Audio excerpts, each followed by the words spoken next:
बच्चों हम 8वां प्रश्न को हल करते हैं।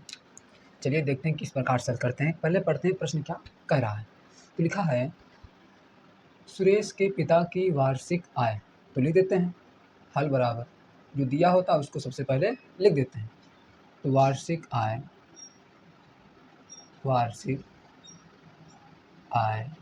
बराबर कितना है 63,000।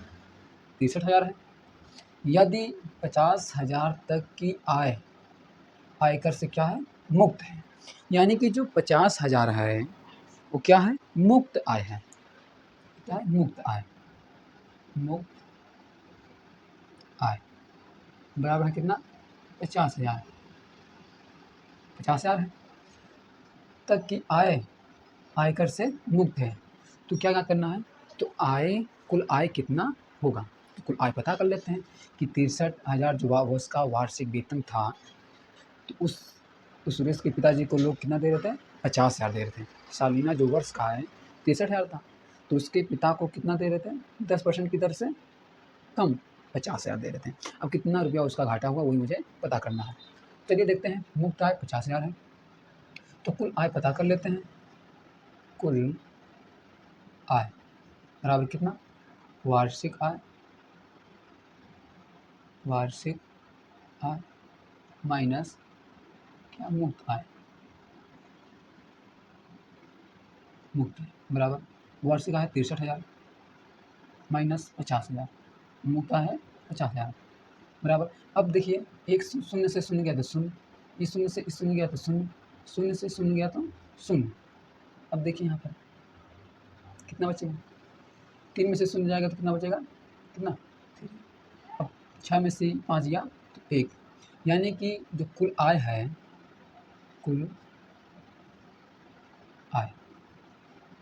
कितना है 13,000, यानी कि उसके सुरेश के पिताजी के वार्षिक वेतन में से 13,000 लोग क्या करते थे 10% की दर से माइनस कर लेते थे। वो लगा दिए थे ना, क्या नाम है ब्याज लगा दिए कि जीएसटी इतना पे आपको 10% की दर से वेतन आपको कम मिलेगा, और वार्षिक मेरा वेतन है 63,000 हो गया इतना है। तो अब पूछ रहे हैं तो 10% की दर से उसने कितना आयकर देना पड़ा, इतना आ गया हमारा। अब हम लोग क्या करते हैं, तो उसके लिए एक फार्मूला यूज करते हैं। तो फार्मूला क्या है तो अब पता करें सर क्या करना है, तो उसमें कितना आयकर देना पड़ेगा कितना है,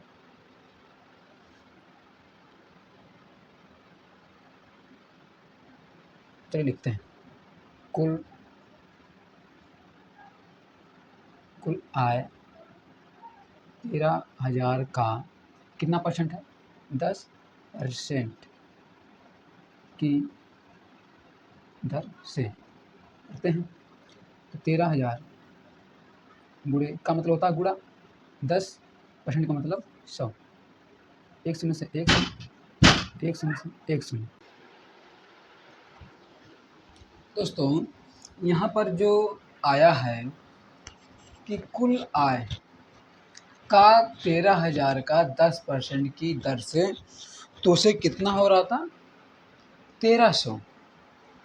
तो अब हम लिख सकते हैं कि सुरेश के पिता को 1,300 आयकर देना पड़ेगा। लिख देते हैं यहाँ पर, लिख देते हैं सुरेश के पिता को 1,300 रुपया आयकर देना पड़ेगा। मुझे आशा है कि आप लोगों को 8वां प्रश्न भी बहुत ही अच्छे से समझ में आ गया है। अब हम लोग 9वें प्रश्न की ओर चलते हैं।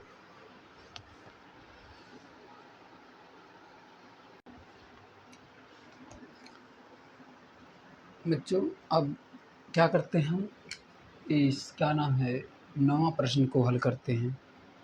बहुत ही सरल सवाल है। मुझे आशा है कि आप लोग हमारे लगाने से पहले आप लोग कमेंट बॉक्स में इसका आंसर ज़रूर बता देंगे, क्योंकि हम 4 प्रश्न से 8 प्रश्न तक बहुत ही अच्छे तरीक़ों से हल करना सीखा है। तो ये लास्ट प्रश्न है, इसको मुझे आशा है कि आप लोग खुद कमेंट बॉक्स में करके इसका आंसर बताएंगे हमारे करने से पहले। चलिए देखते हैं, इस सवाल को हल करते हैं। हल बराबर दिया है, एक जोड़ी जूते का मूल्य 850 है। यदि उस पर 8% की दर से बिक्री कर देना पड़ता है, तो जूते खरीदने पर ग्राहक को मुफ्त कितने रुपए देने पड़ेंगे।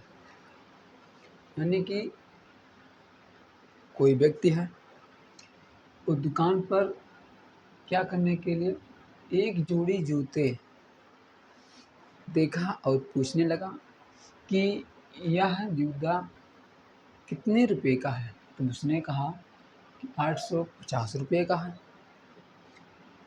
तो फिर उस दुकानदार ने कहा कि उस पर 8% की दर से बिक्री कर देना पड़ता है, यानी कि 8% लगाकर आपको हम सही रेट में दे देंगे, लेकिन जूते का मूल्य 850 ही होगा।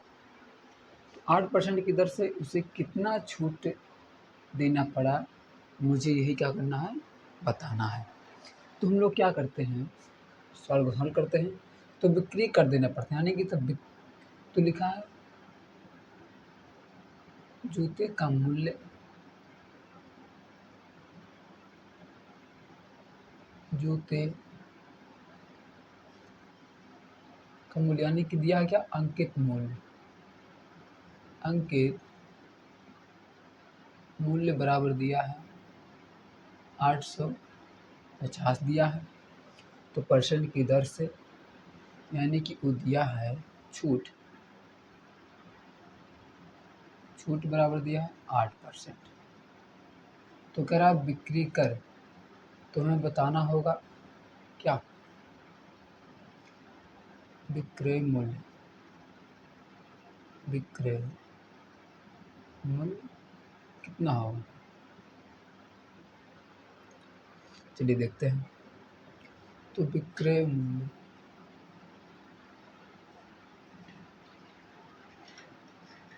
मूल्य बराबर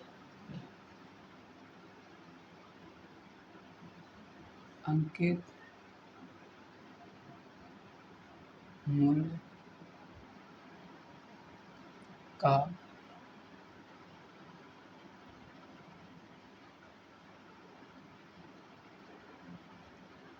छूट की दर। तो विक्रय मूल्य बताना है कितना होगा। तो अंकित मूल्य दिया है 850 का मतलब होता है गुणा, छूट की दर कितना दिया है 8, और परसेंट का मतलब 100। एक शून्य से एक शून्य गया। अब देखिए क्या करते हैं, 5 से काट देते हैं। 5 दूनी 10, 5 कन्ने 5, 3 बचा, 35 हो गया। तो 5 7 35, तो 17 गुणे 8 बराबर होगा 17। यहाँ पर देखिए कट जाएगा 2 से, 2 चौक 8, तो यहाँ पर आ जाएगा 4, तो 17 चौक के 68।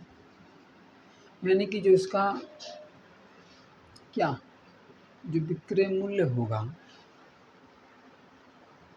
कितना आ गया, उसका विक्रय मूल्य नहीं पूछा था, सॉरी मिस्टेक हो गया थोड़ा सा।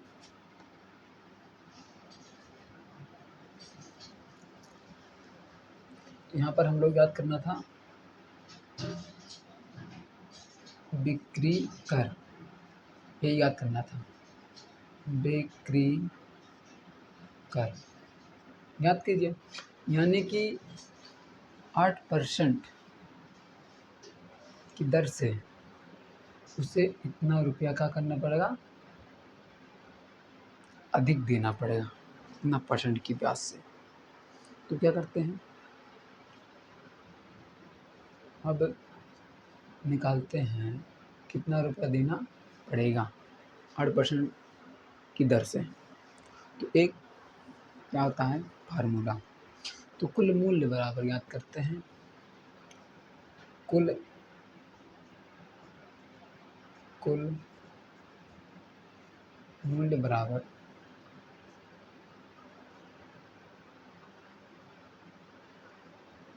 कितना दिया है, अंकित मूल्य प्लस क्या, बिक्री कर, बिक्री कर,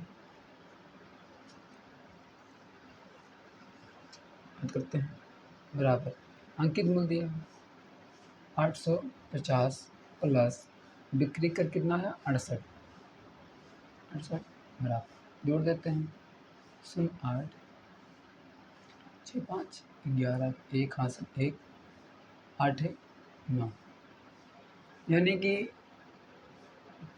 जब ग्राहक जूता खरीदा तब उसे 8% की दर से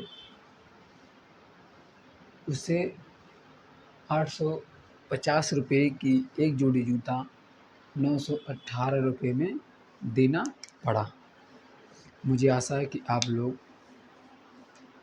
लोगों को बहुत ही अच्छे से 4 5 6 7 8 9 6 प्रश्न बहुत ही अच्छे से समझ में आ गया होगा, और आप लोग इस चैनल को ज़्यादा से ज़्यादा लोगों के पास शेयर करें कि जिससे वो लोग भी इस सवाल को देखकर उनको भी लगाना आ जाए। मुझे आशा है कि आप लोग ऐसा ही ज़रूर करेंगे।